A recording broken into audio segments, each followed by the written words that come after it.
High, good morning. তোমরা সবাই কেমন আছো? আমি তো জাস্ট ফাটাফাটি আছি। সকালবেলা চালুর থেকে হাম্পু নিয়ে আমি ঘুম থেকে উঠে পড়েছি। ছাদে এসে দেখলাম বেশ সুন্দর গোলাপ ফুল হয়েছে। এখন তো প্রায় বৃষ্টি হচ্ছে, এই জন্য গাছে জল দেওয়ার একদমই কোনো সিন নেই। ছাদ ধুয়ে আমি স্নান করে চলে এসেছি। বেশ খিদে পেয়েছিল, এই জন্য একটু হরলিক্স আর বিস্কুট খেয়ে নিয়ে পুজো দিয়ে নিলাম।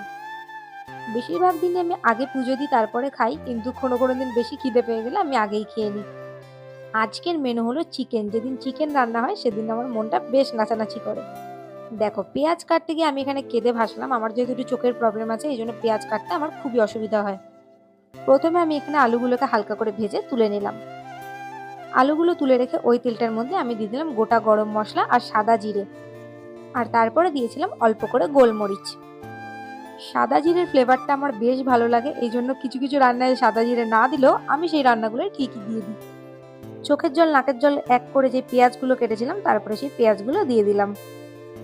পেঁয়াজগুলো বেশ কিছুক্ষণ ভাজা হয়ে যাওয়ার পরে আমি বেটে রাখা আদা আর রসুন দিয়েছি। এরপরে একে একে দিয়েছি জিরে গুঁড়ো, শুকনো লঙ্কার গুঁড়ো, কাশ্মীরি লঙ্কার গুঁড়ো আর ধনে গুঁড়ো। আর দিয়েছিলাম অল্প একটু চিনি। রান্না করতে করতে গান চালিয়ে আমি এমন নাচন কোদন করি, এই জন্য রান্না করতে আমার অনেকটাই টাইম লাগে। আমার রান্না হতে এখনো বেশ কিছুটা টাইম লাগবে, তাই জন্য আর অপেক্ষা না করে আগে পুচকুদের খেতে দিয়ে দিলাম। তারপরে এসেছি মাছগুলোকে খেতে দিতে। আর দেখো, অ্যাকুরিয়ামের সামনে আসলে মাছগুলো সে কি নাচানাচি। আমি আগে ছোটবেলায় ভাবতাম যে মাছ কি জলের মধ্যে চোখে দেখতে পায়, জলের মধ্যে সারাক্ষণ কিভাবে চোখ খুলে তাকিয়ে থাকে। এদিকে আমার মাংসটাও প্রায় সেদ্ধ হয়ে এসছে, আজকে আর কষা মাংস খাইনি। তোমরা কারা কারা এরকম মাংসের মধ্যে গোটা রসুন দাও? আমার তো গোটা রসুন দিয়ে মাংস খেতে খুব ভালো লাগে। অনেকক্ষণ কষানো হওয়ার পরে আমি এখানে বেশ কিছুটা জল দিয়েছি, কারণ শুকনো শুকনো করে আমি খুব একটা খেতে পারি না। তারপরে গরম মশলার গুঁড়ো দিয়ে আরো 10 মিনিট মতন ফুটিয়ে নামিয়ে নিয়েছি। রান্না হয়ে যাওয়ার পরে ওদিকে আমি পরিষ্কার করে গ্যাসটা মুছে নিয়েছি, আর তারপরে বসেছি লাঞ্চ করতে।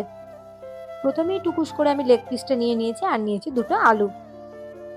আলুর যেটাই হোক না কেন, মাংসের ঝোলের আলুর কিন্তু আলাদাই টেস্ট। ভাত রইলো পড়ে, আগেই আমি লেগ পিসটা নিয়ে টানাটানি শুরু করেছি। ভাত খেতে আমার একদম ভালো লাগে না, সারাক্ষণ মোমো, চাউমিন, এগরোল এগুলো খাওয়ার জন্য আমার মনটা নাচানাচি করে। কিন্তু কিছু করার নেই, সবসময় তো আর এগুলো খাওয়া যায় না, তাই দুঃখ করে করে ভাতটাই চিবাতে হয়। লাঞ্চ করে আমি চলে এসেছি এখানে ভাত ঘুম দিতে। আর চালুর অবস্থা দেখো, চালু আজকে আমার থেকে দূরে শুয়েছে। কারণ চালু যখন ঘুমায় ওকে এতটাই কিউট লাগে, আমি ওকে এত চটকু পটকু করি, ও একটু বিরক্তিই হয়ে যায়। আর বাড়িতে তো বানিয়েছিলাম তেঁতুলের আচার। ঘুম থেকে উঠেই আমি সেই তেঁতুলের আচার নিয়ে বসেছি। তেঁতুলের আচারের মধ্যে আমার মনটা সারাদিন পড়ে থাকে। একদিনকে আমি সকালবেলাতেই খালি পেটে খেয়ে নিয়েছিলাম, আর খুব পেটে ব্যথা হয়েছিল। তারপরে ১ ঘন্টা পরে বসেছি বেদানা আর মৌসুম্বি লেবু নিয়ে। সন্ধ্যাবেলা কিছু কেনার ছিল, তাই টুক করে বেরিয়ে পড়লাম। বেরিয়েই খেয়ে নিলাম